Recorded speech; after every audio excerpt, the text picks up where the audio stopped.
বাগেরহাট পল্লী বিদ্যুৎ সমিতির তথ্য অনুযায়ী গেল ৩.৫ মাসে জেলায় ২৪টি ট্রান্সফরমার চুরি হয়েছে, যার বেশিরভাগই সদর উপজেলায়। এতে বিদ্যুৎবিহীন হয়ে পড়ছে কয়েক হাজার গ্রাহক। চুরি হওয়া এসব ট্রান্সফরমারের আর্থিক মূল্য প্রায় ২০ লাখ টাকা।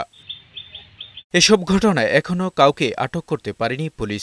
সবশেষ গেল মাসে ফকিরহাট উপজেলার পাগলা শ্যামনগর তৈয়বালির বটতলায় বৈদ্যুতিক খুঁটিতে থাকা ট্রান্সফরমার চুরি করে নিয়ে যায় দুর্বৃত্তরা।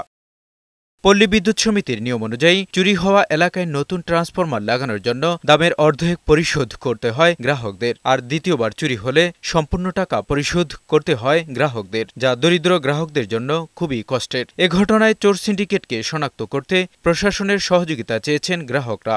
ট্রান্সমিটারটা চুরি গেছে, চুরি যাওয়ার পরে এই ট্রান্সমিটারের চুরির আমরা জরিমানা দিয়ে তারপরে আমরা আপনার এই ট্রান্সমিটারটা পরবর্তীতে আইনি ১,৩০,০০০ টাকা দিয়ে ট্রান্সমিটার নিতে হবে।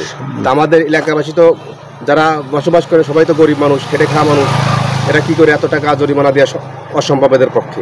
ট্রান্সফরমার চুরি এড়াতে প্রশাসন সহ সকলের সচেতন হওয়ার আহ্বান জানিয়েছেন বাগেরহাট পল্লী বিদ্যুৎ সমিতির মহাব্যবস্থাপক। চুরি প্রতিরোধের বিষয়ে স্থানীয় প্রশাসন সহ এনএসআই এবং স্থানীয় আর্মি ক্যাম্পের সহিত যোগাযোগ করা হয়েছে এবং তারা চোর ধরার জন্য চেষ্টা করছে। চুরির ঘটনায় পুলিশের একাধিক তদন্তকারী দল কাজ করছে বলে জানালেন এই পুলিশ কর্মকর্তা। এই সংক্রান্তে আমরা বেশ কয়েকটা মামলা নিয়েছি, তদন্ত চলমান আছে। আমরা দেখছি যে অটোটা আসলে ওই ট্রান্সফরমার চুরির ক্ষেত্রে পরিবহন করা হয়েছে কিনা আমরা নিশ্চিত হওয়ার জন্য কিছু সময় নিচ্ছি। ট্রান্সফরমার চুরি রোধে স্থানীয় গ্রাহক, প্রশাসন এবং বিদ্যুৎ সংশ্লিষ্ট সবাইকে আন্তরিক হয়ে কাজ করবেন, এমনটাই প্রত্যাশা সকলের।